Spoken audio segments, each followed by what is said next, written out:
যাদের দিল আল্লাহর জন্য হয়, কুরবানিটা আল্লাহ পাক গ্রহণ করেন, কবুল করেন তাকওয়াবান ব্যক্তির কাছ থেকে। সুতরাং আমরা যদি আমাদের কুরবানিটা সঠিক করতে চাই, তাহলে কুরবানিটা যেন আল্লাহর জন্য হয় এমন মন মানসিকতা তৈরি করতে হবে। কথা বলেন ঠিক কিনা? আমি গত জুমায় বলেছিলাম, ভাই আমি হতে পারে 30,000 টাকার ভাগের গরু দিলাম, হতে পারে 40,000 টাকা দামের খাসি কুরবানি করলাম, হতে পারে একটা গরু একাই আমি দিলাম, কিন্তু আমার দিলের মধ্যে কিঞ্চিত প্রবলেম, সমস্যা আছে, ওই কুরবানি আপনার কবুল হবে না, ওই কুরবানি হবে না। হয়তোবা আপনি নেশাবের মালিক, এজন্য কুরবানির হক আদায় হয়ে গেল, তবে ওই কুরবানির যে ফজিলত, কুরবানির যে লাভ, কুরবানির যে জন্য আল্লাহ পাক দিতে বলেছেন, সেই হক কিন্তু আদায় করা যাবে না। ঠিক কিনা বলেন?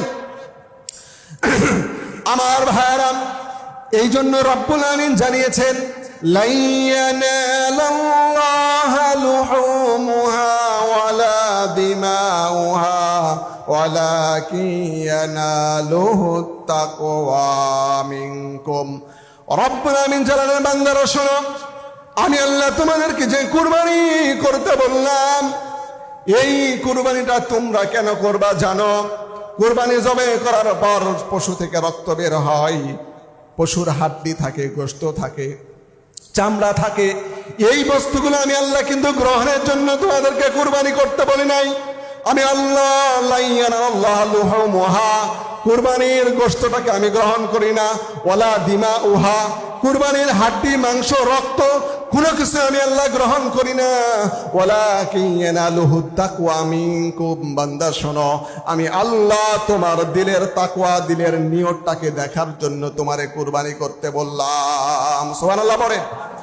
সুতরাং আমার পশুটা ছোট হতে পারে, কোনো সমস্যা নাই, আমি অল্প ভাগে গরু দিতে পারি, কোনো সমস্যা নাই।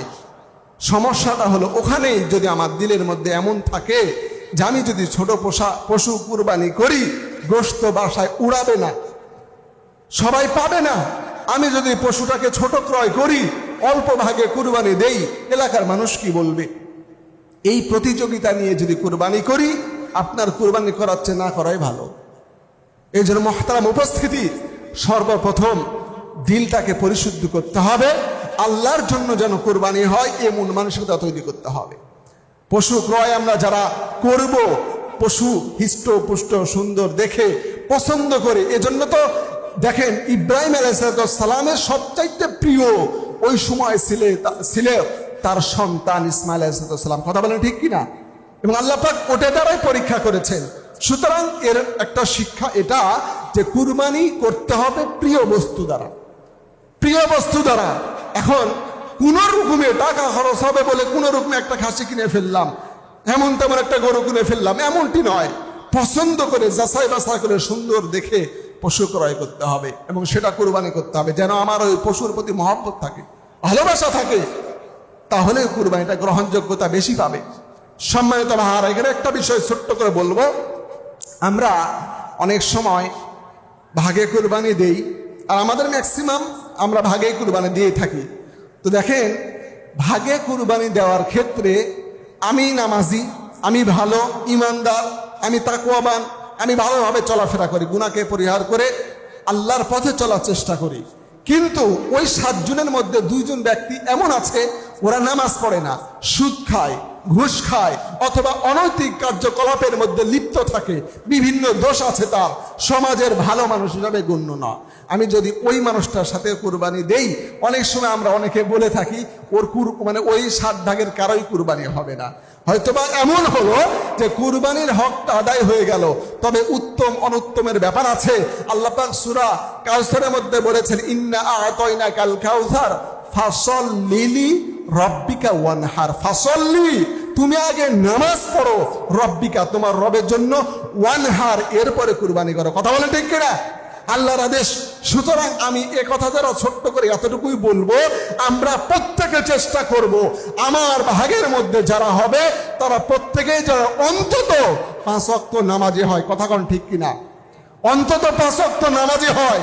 এখন আমাদের সমাজের ব্যবস্থাটা যদি এমন হয়, নামাজি মানুষ ছাড়া কুরবানি ভাগিদার কাউকে নিব না আমরা, এমন যদি আমাদের সমাজের ব্যবস্থা হয়, তো অন্তত ইজ্জত বাঁচানোর জন্য হলেও নামাজি হবে এবং কুরবানিতে অংশগ্রহণ করবে। কথা বলেন ঠিক কিনা?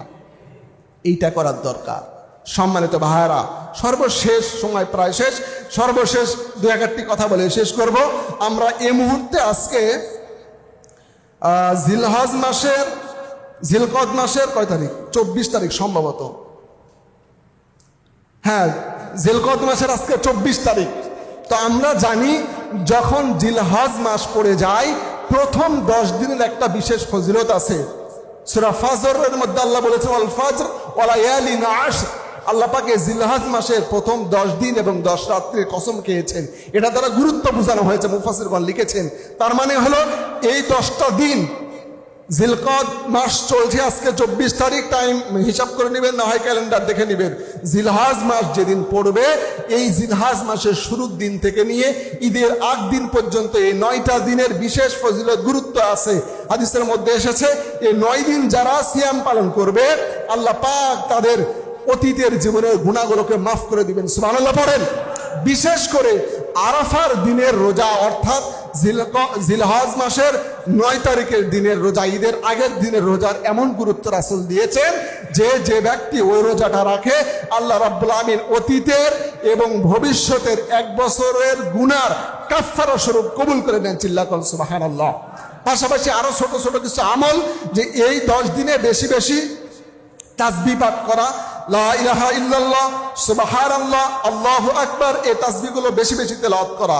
এই 10 দিনের আরেকটা আমল হলো, হাদিসের মধ্যে এসেছে এই 10 দিন যেহেতু আল্লাহর কাছে শ্রেষ্ঠ দিন, এজন্য এই 10 দিনে যেন মানুষ বেশি বেশি নফল ইবাদত বন্দেগী করে, এবং এই 10 দিনে যেন রোজা রাখে, রাত্রিতে অল্প সময় হলেও যেন একটু করে ইবাদত করে। আল্লাহ পাক আমাদেরকে তৌফিক দান করুক। এবং কিছু বর্জনীয় কাজের মধ্যে, যেমন আমরা হাত পায়ের নখ করার ব্যাপারে হাদিস জানি যে হাত পায়ের নখ যদি আমরা চাঁদ উঠার জিলহজ মাসের চাঁদ উঠার আগেই কেটে ফেলি এবং কুরবানি জবাহ করার পরে কাটি, এই মাঝখানে 10 দিন যদি না কাটি চুল, হাত পা, নখ, অন্যান্য পশমগুলো, তাহলে আল্লাহ রাব্বুল আমিন একটি কবুল কুরবানির সওয়াব আমাদেরকে দান করবেন। সুবহানাল্লাহ পড়েন। এই জন্য আমরা এই ইবাদত বন্দেগী করব।